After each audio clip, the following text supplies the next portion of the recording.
are saying that Donald Trump is showing signs of narcissism, which, by the way, one of the symptoms is preoccupied with the fantasies of unlimited power, success, and brilliance. And they're questioning that he has narcissistic disorder. Number one, do you think that's a mental illness, narcissism? And if so, is he fit to be president? If you take out everybody that has any of those characteristics, then you're going to take out a lot of people. As the tension builds in the View studio, Dr. Phil offers a measured response, challenging Joy Behar's assertions by suggesting that narcissistic traits, while evident in Trump's behavior, don't automatically equate to a formal diagnosis of narcissistic personality disorder, NPD.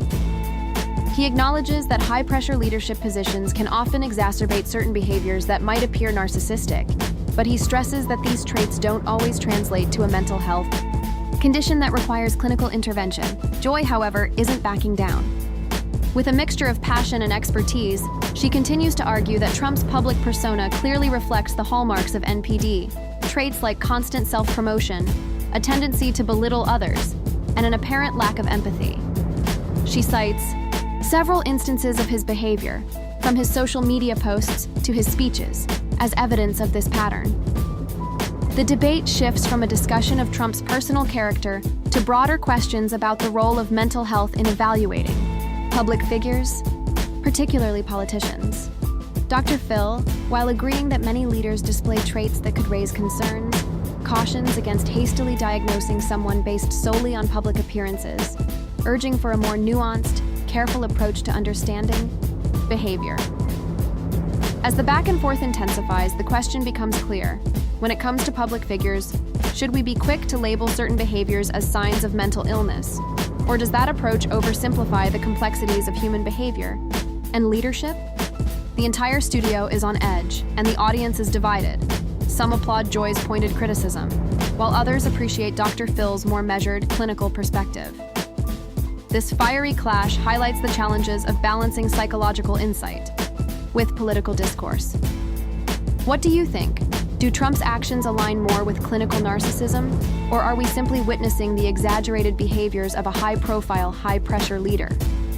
Should mental health professionals like Dr. Phil play a role in these public debates, or is it dangerous to diagnose based on observation alone? Wait a minute. No, that's right. No, she's got to ask you this question. Yeah, I got to been answer burning. because though they can't diagnose anybody, from afar, somebody they haven't examined, doctors, therapists, a lot of respected psychologists out there, really big-time, big names, are saying that Donald Trump is showing signs of narcissism, which, by the way, one of the symptoms is preoccupied with the fantasies of unlimited power, success, and brilliance. And they're questioning that he has narcissistic disorder. Number one, do you think that's a mental illness, narcissism? And if so, is he fit to be president? Woo! As Dr. Phil takes the floor, the room becomes electrified with tension. His challenge to Joy Behar is sharp and calculated, urging the panel to examine their own biases before labeling Trump's behavior as a sign of a mental disorder. He draws attention to the fact that public figures, especially politicians, are under enormous scrutiny and pressure that could exacerbate certain traits, which may appear narcissistic. However, he stresses that this does not immediately suggest a diagnosable condition. Joy, unperturbed, turns the heat back up. She responds with a smirk, defending her position by doubling down on her assertion that Trump's behaviors are not just superficial quirks, but deeply rooted in narcissistic traits. She insists that his actions fit the clinical definitions of narcissism and that these traits should disqualify him from leadership. The exchange grows more heated, with Joy pointing to Trump's divisiveness and self-aggrandizing actions as clear indicators of a deeper issue that could make him unfit for office. Dr. Phil, however, doesn't flinch. He takes a more methodical approach, referencing the DSM-5, the Diagnostic and Statistical Manual of Mental Disorders, to explain that narcissistic personality disorder requires specific criteria beyond just public observations. He clarifies that while Trump's behaviors might align with some of these traits, it's unfair to make clinical judgments about someone without meeting the strict standards outlined in the manual. At the height of the confrontation, Dr. Phil shifts the focus, accusing Joy of being emotionally charged and selectively critical. He challenges her to look at President Biden with the same scrutiny, suggesting that her analysis might be influenced by personal bias rather than objective reasoning. His attack lands hard, leaving Joy visibly shaken for a moment, while the rest of the panel watches the exchange unfold with wide eyes. This intense back and forth doesn't just focus on Trump's mental state, but it also underscores the deeper political divides that shape how we view and critique our leaders. Dr. Rodriguez, Phil's accusation casts doubt on Joy's objectivity, turning the conversation from a discussion of narcissism to one about political bias. As the debate rages on, viewers are left to ponder whether the line between clinical analysis and personal bias is being blurred in the rush to critique powerful figures. Who do you think had the stronger argument? Joy's emotional critique, which painted a damning picture of Trump's mental state, or Dr. Phil's measured approach, which cautioned against jumping to conclusions based on public behavior? Pound question, and I object. But people talk about narcissism, but they don't really know what it means. So I brought a list from the DSM-5 about what narcissism really is, because if I asked people to stand up and define it, they wouldn't know. All right. And let's just take a vote. One, has a grandiose sense of self-importance. Check. Check. Okay. Next. Two, is preoccupied with fantasies of success, power, or brilliance, which you said.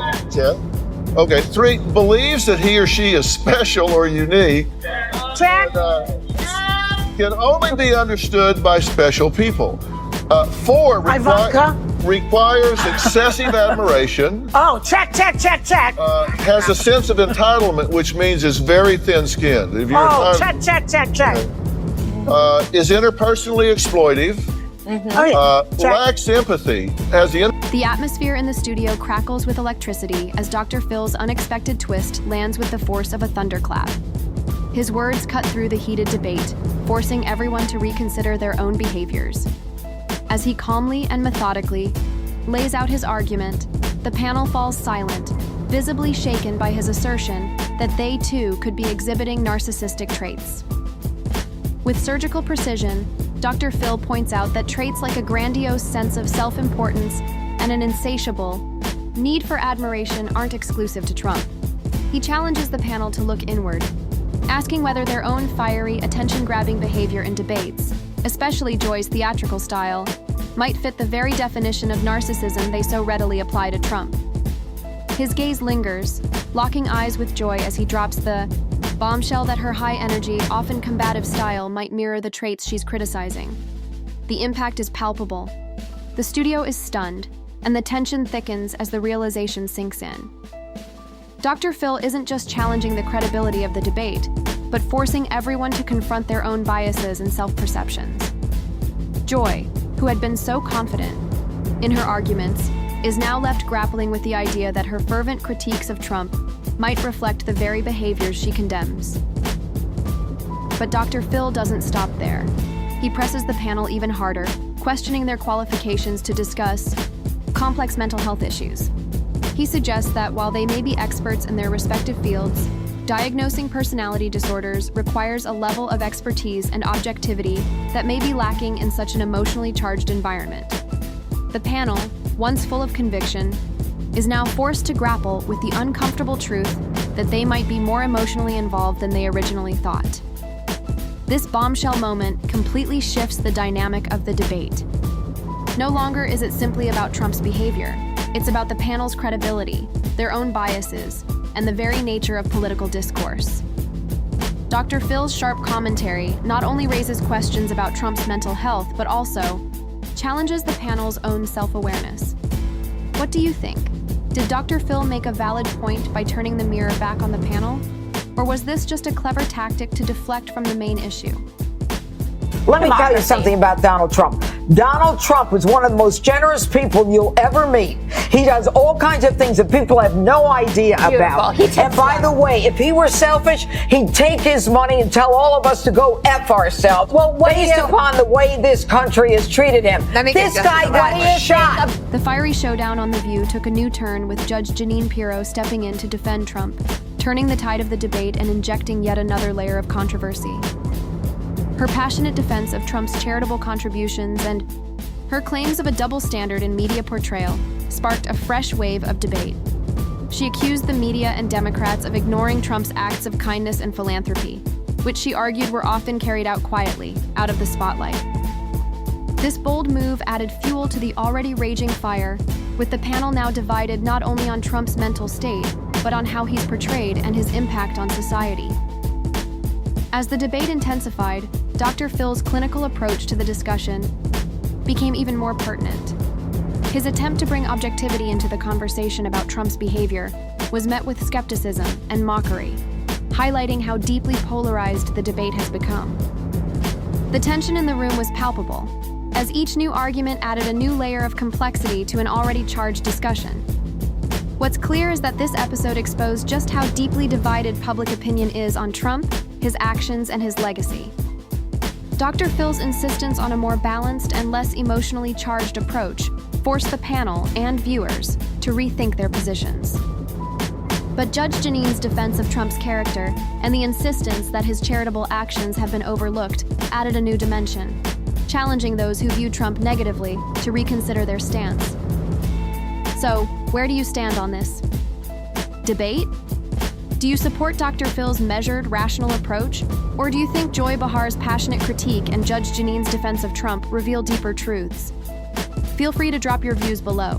I think it's clear this conversation is far from over.